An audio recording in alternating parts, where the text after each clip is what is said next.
Bueno, pues saludos a todos, buenos días, buenas tardes, buenas noches, donde quiera que se encuentren, pues una bendición aquí de cerquita del Cerro del Tepeyac, a 2 calles de Basílica de Guadalupe. Pues les damos las gracias por darnos la oportunidad de compartir este momento de- del inicio de la historia de la Iglesia Católica en México, que obviamente pues tiene una rosa muy hermosa, tiene una flor muy hermosa que va a ser la Virgen de Guadalupe. Vamos a retomar un poquito lo que vimos en la vez anterior acerca de los antecedentes, ¿no? Que hubo en cuanto a la conquista, en cuanto a Hernán Cortés y también en cuanto a eh, Don Vasco de Quiroga, porque como yo les comentaba la vez anterior, muchas veces pensamos nada más que por el sí de Fray Juan de Zumárraga, como algunos historiadores han afirmado, postura en la que no estoy del todo de acuerdo.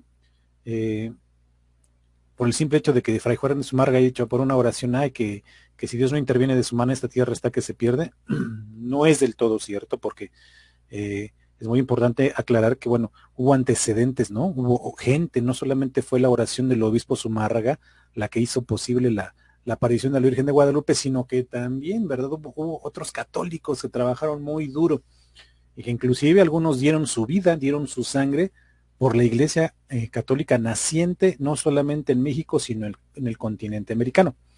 Escuchaba yo a algún sacerdote, ¿verdad? En una, este, en una, en una misa que apenas, bueno, el día de ayer aquí en México se celebró a San Felipe de Jesús, que es el primer santo mexicano, y él decía, ¿no? Bueno, lo digo con todo respeto, que era el protomártir, ¿no? De México, ¿no? Los protomártires van a ser los santos niños de Tlaxcala. Entonces vimos, ¿verdad? Más o menos cuál era la visión de los indígenas, perdón, cuál era la condición en la que se aparece, perdón, en la que llegan los españoles. Ya había habido 2 siglos de dominio cruel por parte de los mexicas que constantemente sacrificaban gente, y no solamente ellos, todos los pueblos del Valle de la Náhuac, la mayoría de ellos sacrificaba gente, pero también no todos lo hacían, como en el caso de los texcocanos, que parte de la población sí hacía sacrificios humanos, pero otra parte no estaba de acuerdo con los sacrificios humanos. Porque muchas veces muchas de las personas que quieren dar estos temas o quieren hablar de la Virgen meten a todos los indígenas en un mismo saco y no tienen idea, ¿verdad? En una misma bolsa, no tienen idea de lo que están haciendo. Bueno, entonces, la importante entronización de la Virgen María en la cima del Templo Mayor, imagínense la cantidad de gente que ahí fue sacrificada a lo largo de 2 siglos. Lógicamente el Templo Mayor a lo largo del tiempo fue creciendo y tuvo diferentes etapas. Se hacía un nuevo templo sobre el templo anterior y así iban haciendo así como capas de cebolla más o menos, diferentes etapas, se iba construyendo un templo sobre otro templo, ¿no? Entonces van diferentes etapas. Cuando ustedes tengan la oportunidad de ir al Museo del Templo Mayor y la zona arqueológica, van a ver que uno que es el lugar donde estaba el Templo Mayor, hay un techito color verde y va a cubrir lo que es la etapa número 2. La etapa número 2, algunos eh, arqueólogos dicen que bueno, entre ellos no se ponen de acuerdo, que la etapa que había al momento de que llegaron los españoles podía haber sido la 7 o la 9, pero bueno, es importante que entre las etapas había subetapas y subetapas de las subetapas. Bueno, ese es otro tema. Pero el hecho importante católico es que ahí se entronizó a la Virgen María en su advocación de los remedios y se celebró la Eucaristía, y que esto desagradó mucho a los dioses que ahí se adoraban. Una. Dos, lo de la primera audiencia, ¿no? Encabezada por Nuño de Guzmán, que era un psicópata, un hombre que gozaba con el maltrato a los indígenas y con el maltrato inclusive a los mismos españoles. Era un hombre de excesos, era un hombre que se atrevió a desollar, ¿verdad?, a un español, y también sus hombres se atrevieron a lanzarle, ¿verdad?, valga la redundancia, una lanza que atravesó el hábito de don Fray Juan de Zumárraga. A tal grado de descontrol había en ese momento, que por eso el obispo de México, Fray Juan de Zumárraga, que es el primer obispo, tiene que mandar la famosa carta al rey, donde dice que si Dios no interviene de su mano, esta tierra está que se pierde. Huye, ¿verdad?, Nuño de Guzmán, y llega entonces don Vasco de Quiroga, que va a ser quien viene a sustituir, ¿verdad?, la segunda audiencia, o el segundo gobierno, o la administración gubernamental que hubo en ese momento, que viene a sustituir a la primera audiencia, y don Vasco de Quiroga viene a decir, no, es que tanto la primera audiencia, ¿verdad?, no representa ni a la corona, ni representa a la Iglesia Católica, no representa el sentir de los católicos, ni de la corona hispana, ¿no? La corona de allá. Entonces, él viene y tiene el famoso proyecto de los hospitales pueblo, que va a ser un ejemplo, ¿no?, hasta el día de hoy, y va a ser muy recordado por toda la gente que vive ahí en lo que conocemos ahorita como Michoacán, en esa zona, y donde él, de su propio pecunio, de su propio dinero, pues va a poner el dinero, los recursos, para comprar grandes extensiones de tierra, y ahí hacerle casas a los indígenas y enseñarles a trabajar. Obviamente los va a catequizar y les va a dar un instrumento con el cual ellos van a poder salir adelante, ¿verdad? No les estaban dando becas que van a cobrar cada mes, ¿no?, sin hacer nada, no. Les enseñaban a trabajar y que ellos tenían que forjar su propio ingreso, ¿no? Y entonces esto, les decir, es que eso no solamente les tienes que dar tú la catequesis y decirles que Dios los ama, sino también tienes que darles un instrumento, un modo de vida honesto, que les ayude a sacar adelante a sus familias. Y les vamos a dar la tierra, les vamos a dar las propiedades, y les vamos a enseñar algún oficio para los que quieran dedicarse a algún oficio. Y por ejemplo les enseña lo que es el manejo del cobre, y también y esa famosa zona de Santa Clara del Cobre, ¿no? Entonces, Vasco de Quiroga va a predicar con el ejemplo, y llega a tan grande trabajo de evangelización y de fomentar en los indígenas la cultura del esfuerzo, que el mismo obispo Fray Juan de Zumárraga dice, es motivo de vergüenza para nosotros no estar al nivel, ¿verdad?, de don Vasco de Quiroga, y le aclara al rey, todo el dinero que usted le manda a él, a el último centavo, se lo gasta en los proyectos de evangelización. Entonces, don Vasco de Quiroga pone el nivel muy alto. Recordemos que él va a llegar antes de las apariciones de la Virgen de Guadalupe. Igual el hecho de los santos niños mártires que vamos a ver ahorita también va a ser antes de la Virgen de Guadalupe. Y lógicamente, pues, la entronización de la Virgen María en su advocación de los remedios en el año de 1520, pues lógicamente fue 11 años antes de las apariciones de la Virgen de Guadalupe, y que, como yo les mencionaba, desde mi punto de vista personal y consultado este punto con algunos sacerdotes exorcistas, pues sí, desde ese momento la Virgen María reclama esta tierra para ella, porque ella expulsa a los demonios, y los mismos demonios, ¿verdad?, que se hacían pasar por dioses, le dicen a los sacerdotes indígenas que pues estaban muy agraviados, estaban muy molestos con los indígenas por haber permitido que se adorara, ¿verdad?, a ese Dios, al Dios de la cruz, y se le haya entronizado ahí a esa señora, ¿no? Cuando yo leo esto, sí entiendo que que era una cuestión demoníaca lo que sucedía, y que pues si ellos no se retiraban, ¿verdad?, estas imágenes, si no quitaban, si no dejaban de adorar a Cristo Eucaristía, a realizar la misa ahí mismo, y se quitaba la imagen de la Virgen de los Remedios, y si no se asesinaba a los españoles, pues ellos se iban a retirar, ¿no? Los iban a abandonar y a ver qué hacían, los dejaban a su suerte. Esto obviamente metió temor en los indígenas, en los sacerdotes, y pues Hernán Cortés le dijo, como les mencioné, a Moctezuma, pues sabes que espérame tantito, porque tengo que ver construir nuevamente mis embarcaciones, porque pues ya las destruí, ¿no? Entonces necesito que me prestes unos carpinteros para llevármelos al puerto de Veracruz, ahí realizar las embarcaciones y entonces irnos. Y entonces ya después vendría lo que es la huida de los españoles en la famosa Noche Triste, que va a ser ahí en lo que ahorita nosotros conocemos la parroquia de San Hipólito, allá por el Metro Hidalgo, para los que seamos de la Ciudad de México, y que lógicamente Hernán Cortés, cuando ya se da la victoria el 13 de agosto de 1521, pues lo primero que hace va a ser precisamente en honor a los caídos ahí, no solamente españoles, sino también tlaxcaltecas, pues construir, ¿verdad?, ese templo, porque el 13 de agosto pues cae la celebración de San Hipólito, y es a quien él también le va a agradecer la victoria, y por eso el templo se llama de San Hipólito, ¿no? Porque es el día de la celebración de San Hipólito. Y entonces ya inicia ese proceso de estira y afloja entre los mismos españoles que no se ponían de acuerdo para evangelizar estas tierras. Bueno, también es importante decir que tocamos el tema de los tlaxcaltecas, que por desgracia el estado de Tlaxcala, les decía yo, la gente ignorante se burla y dice que sí existe Tlaxcala y demás comentarios propios de ignorantes.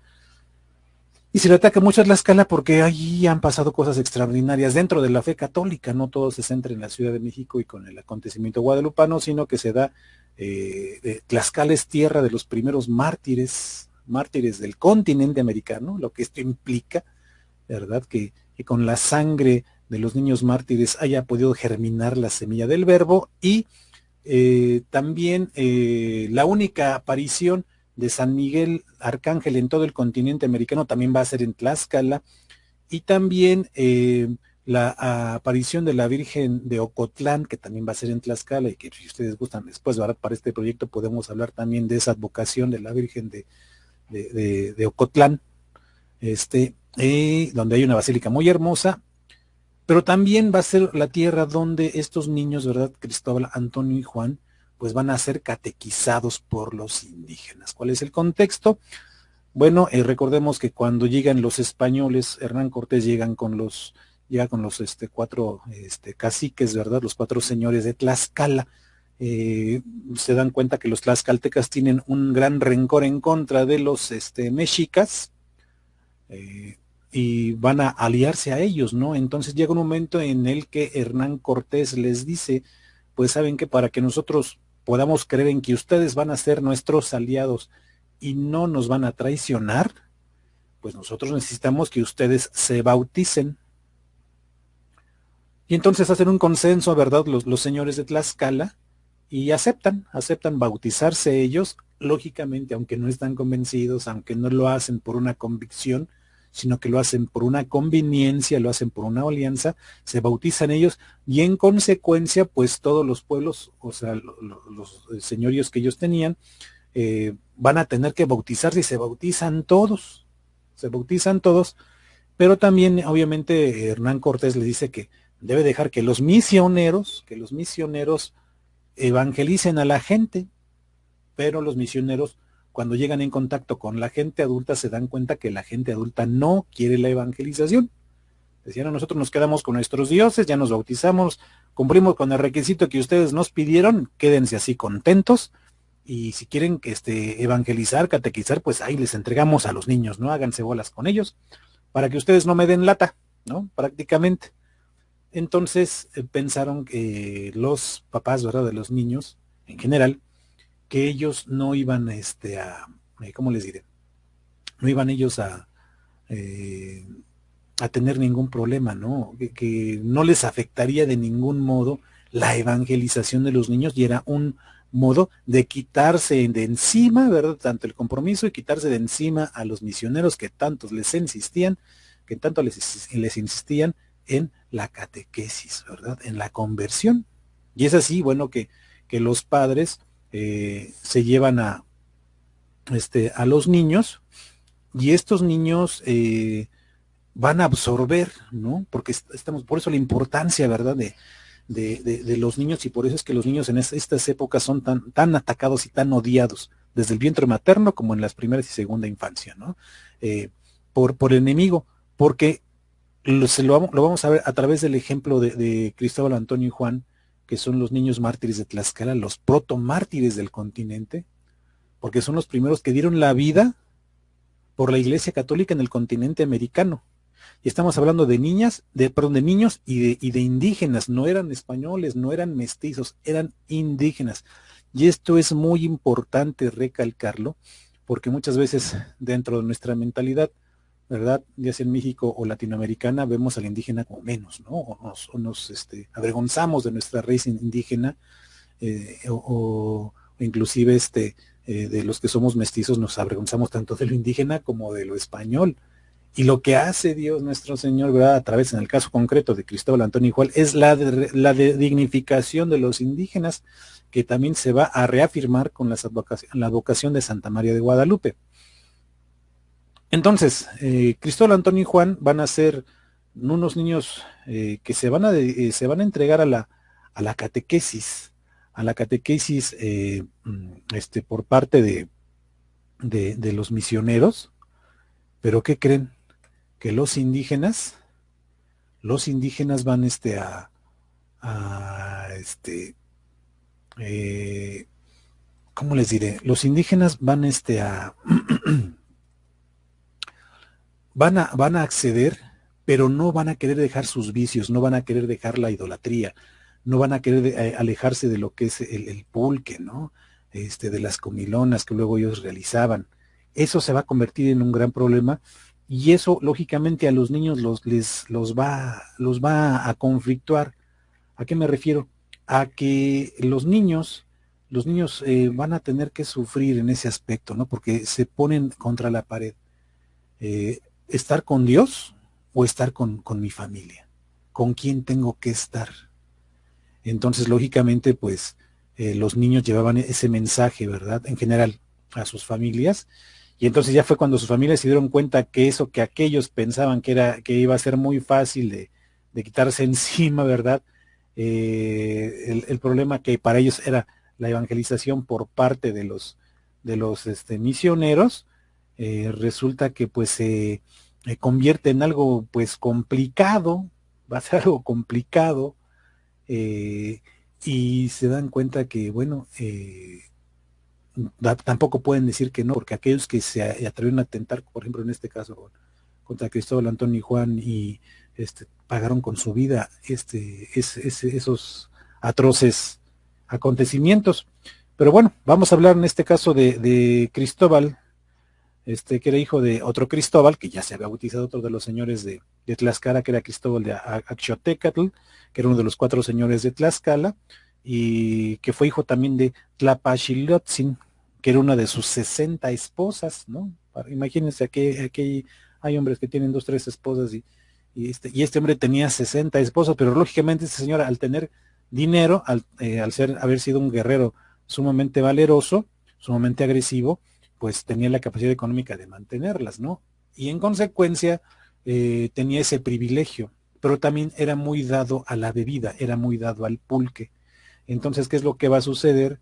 Que, que él tenía a Cristobalito, que para los indígenas, ¿verdad?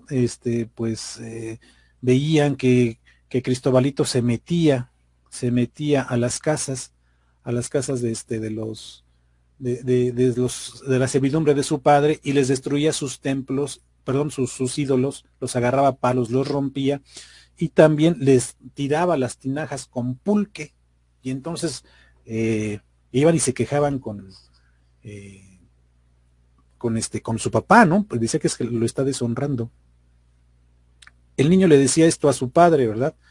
Que se tornase y conociese a Dios del cielo y a Jesucristo su Hijo, que él le perdonaría.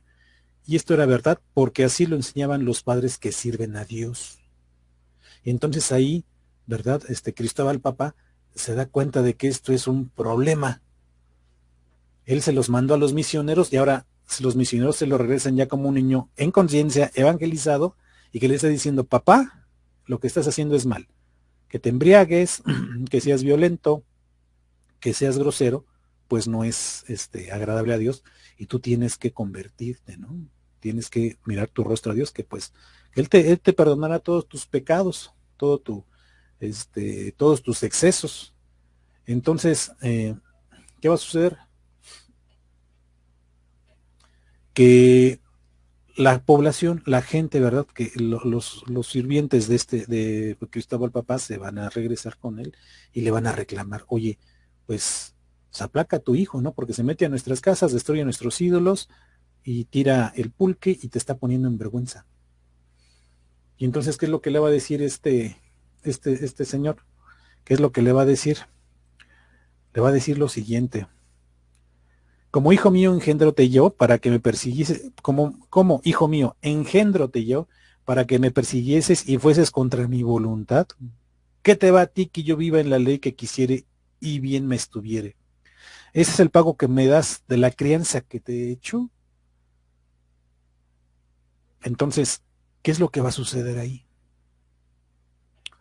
Va a suceder que para esto, bueno, antes de que le diga estas palabras, cuando fueron y le calentaron la cabeza a este señor, reúne a todos sus hijos, les dice que saliendo de la catequesis tienen que ir a verlo porque le tienen que dar les va a preparar un banquete, y cuando llegan todos sus hijos, los saca a todos menos a Cristobalito, le hace este reclamo que les acabo de leer, y acto inmediato lo agarra a palos.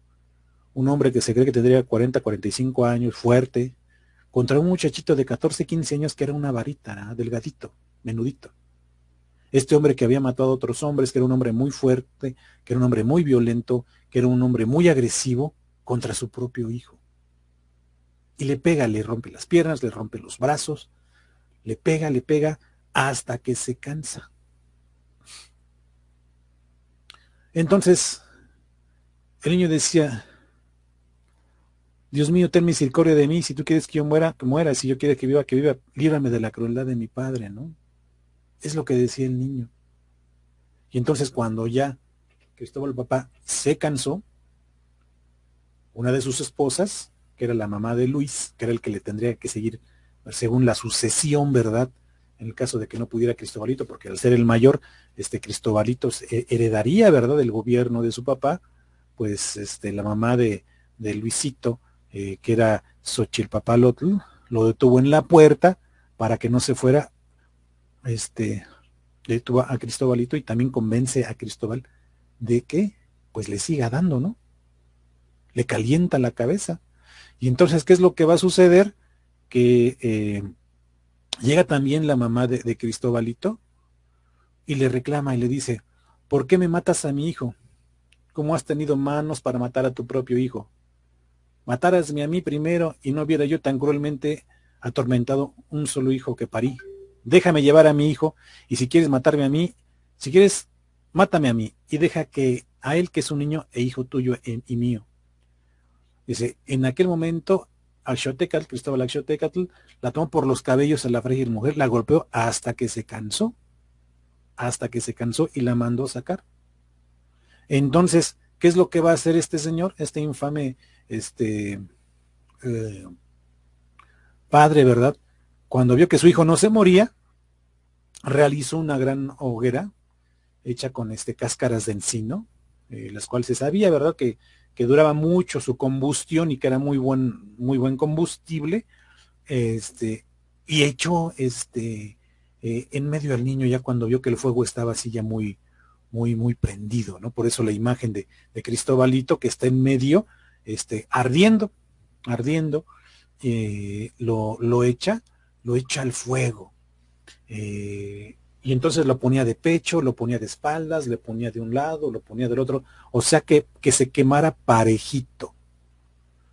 Y el niño en ese sufrimiento pues no dejaba de invocar a Dios, no dejaba de invocar a la Virgen, y lo que es más impresionante, hermanos, que ante tal hecho el niño no se atrevió a renegar de Cristo, de Eucaristía, no se atrevió a negar de Dios Padre, Hijo, Espíritu Santo, no se atrevió a renegar de la Virgen, antes bien, ¿verdad?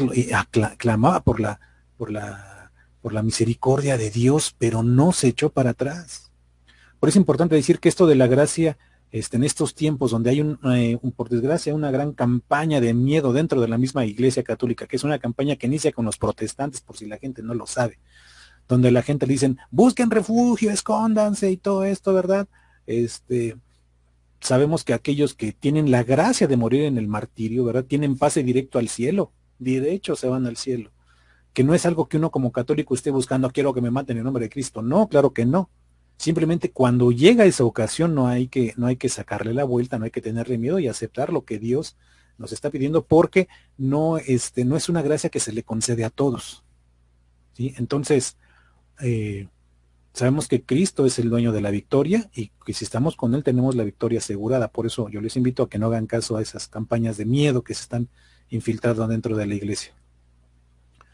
Entonces, eh, se va su papá y dejan al niño en el fuego y al niño lo sacan del fuego y se lo llevan a reposar y durante toda la noche estuvo temblando de dolor, de frío, se sintió muy mal el pobre niño y ya al otro día cuando amaneció, pues le llevan un jarrito de atole, ¿verdad? Para que se lo tome y entonces el niño manda a llamar a su papá que ya, porque cuando lo golpea el papá está borracho, está alcoholizado, está lleno de odio, le calentaron la cabeza y luego la mamá de una de sus mujeres, que es la mamá de su segundo hijo, ¿verdad?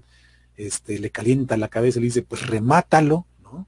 Ahí Satanás hablando a través de la envidia, eh, eh, todo se le conjunta, ¿no? A este señor y estalla, ¿no? Porque no tiene una preparación, porque no sabe lo que es la misericordia de Dios y toda esa bola de fuego se le acumula en la cabeza y estalla.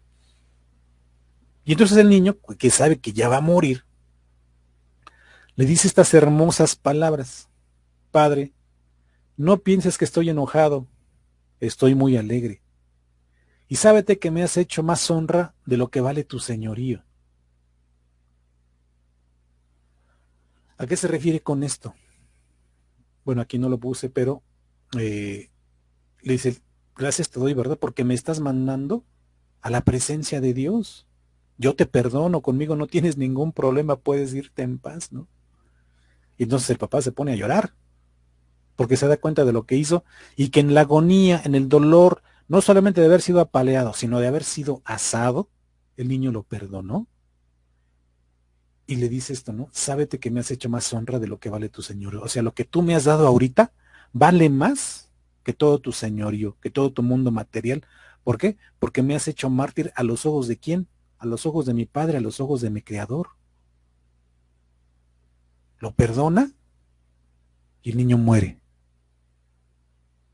Y todo esto va a ser presenciado por Luisito, ¿verdad? El hermano de Cristóbalito, que también después de ver esto, bueno, también iba a la catequesis, pero después esto abraza la fe católica porque el ejemplo de Cristóbalito se anidó en su corazón y lo hizo convertirse a la fe católica. Y obviamente Luisito, pues como dice aquí, dio testimonio de todos estos hechos y fue una de las mejores fuentes de Fray Toribio de Benavente, sobre estos hechos. Fray Toribio de Benavente, que fue quien fue misionó en estas tierras, y que el mismo Fray Toribio de Benavente, eh, pues padecería y lloraría al conocer este testimonio, y le dolería en el corazón de una manera extraordinaria.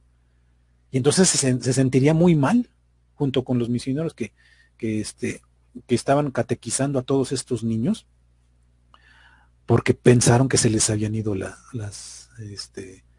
habían perdido el control de la situación. Fray Toribio de Benavente durante toda su vida lamentó mucho este hecho, lógicamente no, porque eran niños, pero tal vez en ese dolor, te estoy hablando, ¿verdad?, sin tener una prueba, es una interpretación que yo saco. Fray Toribio creo que se olvidó, ¿no?, del bien que trajo la muerte de Cristóbalito, Entonces, para que vean que desde siempre Satanás le ha tenido odio a los niños. Y no se diga a los niños que están en el vientre materno, ¿verdad? Pero va a ser Cristóbalito, ¿verdad?, el primer mártir del continente. Pero no va a ser el único. Van a llegar otros dos niños que van a ser Antonio y Juan. Esto va a ser en el año de 1529, ¿sí? Entonces, entonces Antonio y Juan lo que van a hacer es van a estar en este momento yendo a la catequesis, y antes entre Antonio y Juan, y bueno, antes de Cristóbalito, Antonio y Juan, hubo un hecho muy importante, que aquí no lo detallo, pero que cuando llegaron los misioneros, ¿verdad?, a Tlaxcala, y que vieron frutos en los niños, porque empezaron yendo poquitos niños, y cuando se dieron cuenta ya estaban yendo casi todos los niños de los poblados a la catequesis. O sea, empezó poquito y esto empezó a crecer. Lógicamente, tengo que reafirmar que esto fue antes de las apariciones de la Virgen de Guadalupe. Eso es muy importante dejarlo en claro, O sea, todo esto fue antes de las apariciones de la Virgen. O sea, sí hubo frutos de la Iglesia Católica en estas tierras antes de las apariciones de la Virgen de Guadalupe, ¿sí? Entonces, algunos de esos niños alguna vez vieron que hubo un sacerdote que salió en procesión. Los niños estaban en, ¿cómo se llama? En la parte central de uno de los poblados. Ahí les habían dado el recreo, ¿no? Y salieron a tomar agua, y salió uno de los sacerdotes indígenas que adoraba creo que la diosa del pulque, tengo que checar ese dato, al dios del pulque, y él se había metido unas piedras de obsidiana que cortaban y las masticaba con la boca, ¿no? Él salió así como que muy fanfarrón a decir que el dios de los españoles era falso, que él en ese momento era representación de un dios, que era la representación del dios del pulque. Y cuando los niños vieron, ¿verdad?, a este señor, a este sacerdote, pues dijeron, mire, es un demonio, no es un demonio, ese es Satanás. Y entonces este sacerdote los reta, ¿verdad? Dice, es que yo los voy a vencer porque ustedes están adorando un dios falso. Y luego resulta que los niños se le abalanzan y lo matan a pedradas, ¿no? Lo matan a pedradas. Y entonces uno de los niños va por los misioneros. Es que miren, matamos un demonio, y cuando se dan cuenta, ya estaba toda la cantidad de gente alrededor de este sacerdote indígena muerto. Mira, matamos un demonio. Y entonces ahí hubo sentimientos encontrados, porque los indígenas, la población, se dio cuenta que realmente no era un dios, que realmente les habían mentido y que no dejaba de ser un hombre, porque si hubiera sido un dios no se hubiera muerto así. Y para los misioneros les causó temor el darse cuenta que sus niños eran capaces de matar a lo que ellos consideraban que no era de Dios. Entonces también a ellos les creó un conflicto, pero también sirvió para que la gente se diera cuenta que los dioses que ellos adoraban eran falsos. O sea, es una situación ahí de contrastes, ¿no? Bajo esa idea, pues fue creciendo la evangelización, y entonces, posterior a Cristobalito, van a venir Juan, Antonio y Juan, que nacieron entre 1516 o 1517 en una localidad de nombre Tizatlán. Antonio era nieto de Xicoténcatl, señor de Tizatlán, que de los 4 señores de Tlaxcala, era el, ¿cómo se llama? Era el principal, era el más viejo, y por lo tanto Antonio era heredero del, ¿cómo se llama? Del reino de su abuelo. Y Juanito era servidor de Antonio. Era de un hombre, de un niño de unas condiciones humildes, y que siempre acompañaba a Antonio, y pues iban con los misioneros franciscanos, ¿verdad? Para 1529, el misionero Fray Bernardino de Minaya se dirige a la región de lo que conocemos como el estado de Oaxaca, ¿no? Para su evangelización. A su paso por Tlaxcala, solicitó a Fray Martín de Valencia, que era el encargado en aquel momento de la misión de ahí y de los niños, de los catequizandos, ¿verdad? Que lo acompañaran algunos niños, ¿verdad? Niños que lógicamente se ofrecieran como voluntarios, y lo acompañaran en esta importante misión. Antes de iniciar el viaje hacia su misión, Fray Martín les dijo que pensaran bien las cosas, ¿no? Hijos míos, mirad que habéis de ir fuera de vuestra tierra y vais entre gente que no conoce aún a Dios, y creo que os veréis en muchos trabajos. Yo siento vuestros trabajos como de mis propios hijos, y aún tengo temor que os maten por esos caminos. Por eso, antes que os determinéis, miradlo bien. O sea, antes de que vayan conmigo, piensen si realmente, porque es una misión muy difícil. Es una misión que, pues, en la cual ustedes pueden sufrir en algún daño o los pueden matar, ¿no? O sea, deben pensarlo muy bien. Y aún tengo temor que os maten por esos caminos, ¿no? Entonces, pues piénsenlo bien. O sea, esto no es fácil, no es fácil. Lógicamente, muchos pensarán ahorita, bueno, ¿cómo se le ocurre? Como les dije la vez anterior, no podemos juzgar con mentalidad de hombres, seres humanos del siglo XXI, hechos del siglo XVI, ¿no? O sea, cada época tiene su modo de pensar. Y la respuesta que le van a dar los niños al misionero va a ser muy importante. Dice: Padre, para eso nos ha enseñado lo que toca la verdadera fe. pues cómo no había de haber entre tantos quien se ofreciese a tomar trabajos por servir a Dios. Nosotros estamos aparejados para ir con los padres, para recibir de buena voluntad todo trabajo por Dios. Y si Él fuere servido de nuestras vidas, ¿por qué no las podremos por Él? ¿Por qué no las pondremos por Él? No mataron a San Pablo crucificándole y degollando no mataron a San Pedro crucificándole y degollaron a San Pablo y San Bartolomé. ¿No fue desayado por Dios? Pues ¿por qué no moriremos nosotros a Él si Él fuere servido? Fíjense qué convicción de estos niños que en ese momento se están ofreciendo.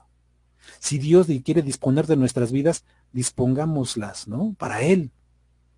Porque si San Pedro fue crucificado y degollaron a San Pablo y San Bartolomé fue desollado por Dios, ¿no?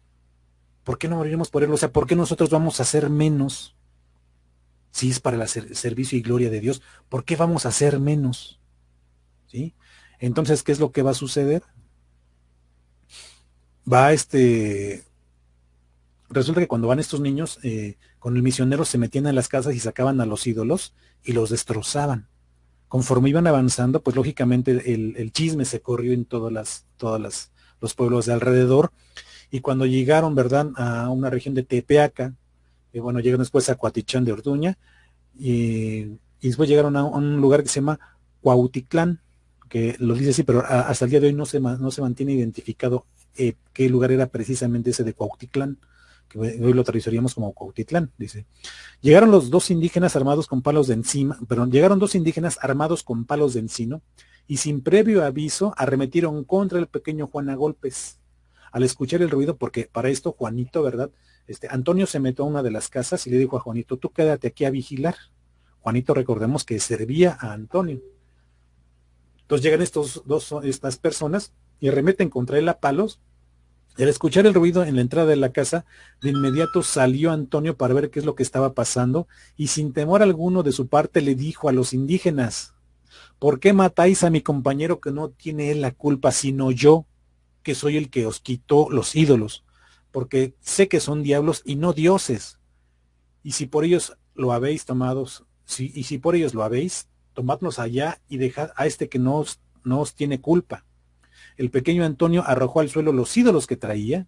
Cuando esto sucedió, Juanito ya estaba muerto. Arremetieron los furibundos y cegados indígenas contra Antonio, matándolo ahí mismo a palos. Matándolo ahí mismo a palos. Entonces, bueno, cuenta, ¿verdad?, la historia que, como les dije, Antonio era heredero de su abuelo Xicontecatl el Viejo, el principal de los 4 señores de Tlaxcala. Al morir el pequeño Antonio, su hermano menor Luis Moscoso quedó como heredero, ¿no? Encontraron los pequeños cuerpos y dieron con los asesinos, los cuales, fíjense, después viendo que esto también es muy hermoso, los cuales confesaron su crimen, pero jamás revelaron los motivos que los llevaron a cometerlo. Declararon que eran inconscientes de lo que habían hecho y que merecían la pena de muerte por lo mismo. Sentenciados a morir, pidieron que se les bautizara antes de ser ejecutados. Fíjense, el primer milagro, ¿verdad?, por la sangre de Antonio y Juan en concreto, fue la misma conversión de sus verdugos. Este es un hecho extraordinario que debe ser gritado a los 4 vientos. Y en el caso concreto, por ejemplo, de Cristóbal Papa, pues todo lo contrario de estos señores, Cristóbal Papa pues escondió y mandó a enterrar el cuerpo de su esposa y de su hijo, ¿no?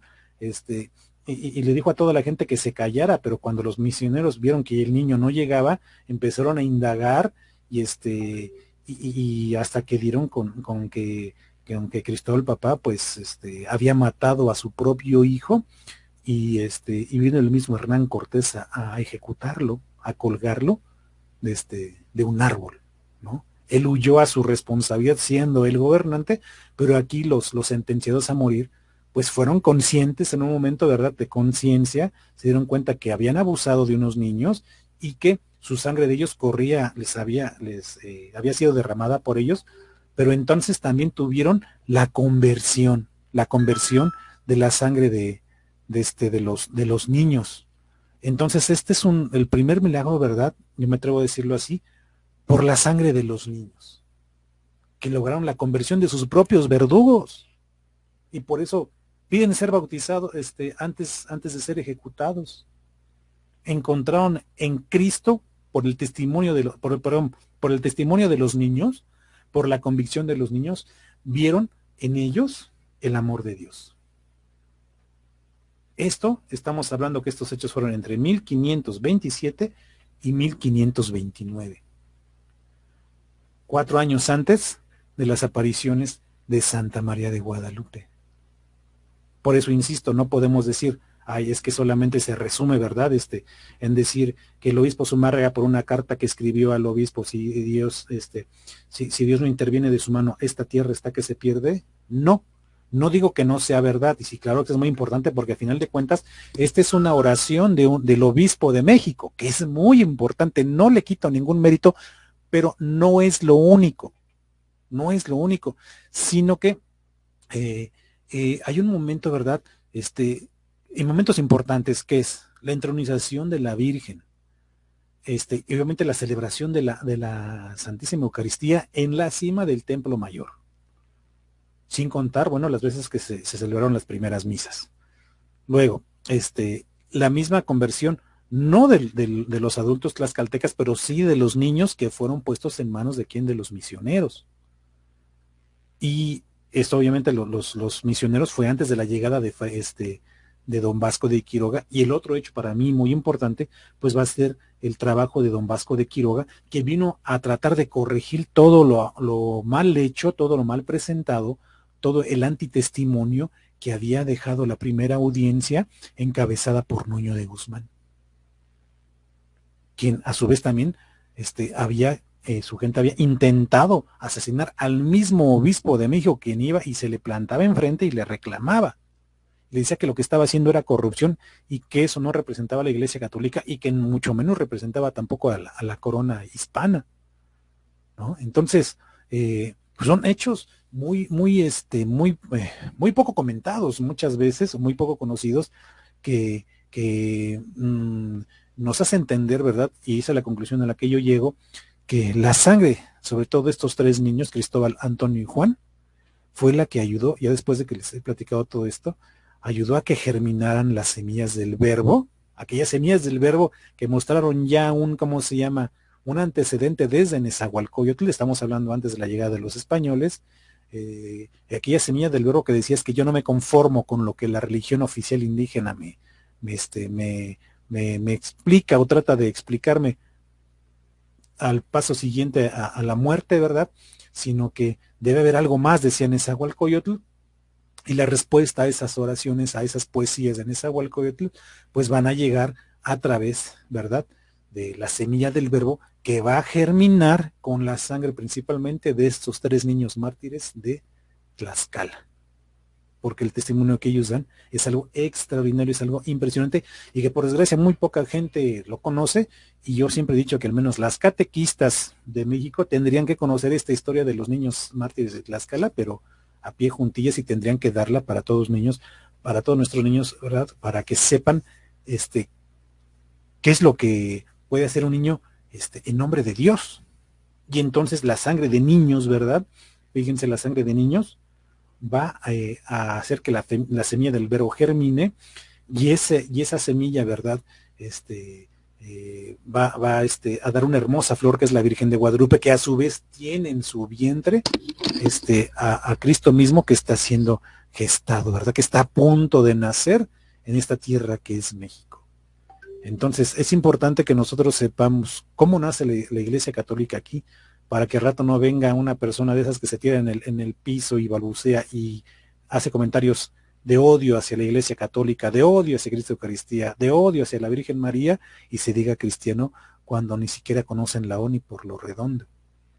Por eso es importante conocer la historia de México, en nuestra historia como Iglesia Católica, para que no vengan personas de sectas a querer dorarnos la píldora y que no quieran ¿cómo les diré? No quieran quitar nuestra convicción católica, porque la Iglesia Católica es iglesia de mártires de miles de años. Debemos ser dignos de esos mártires.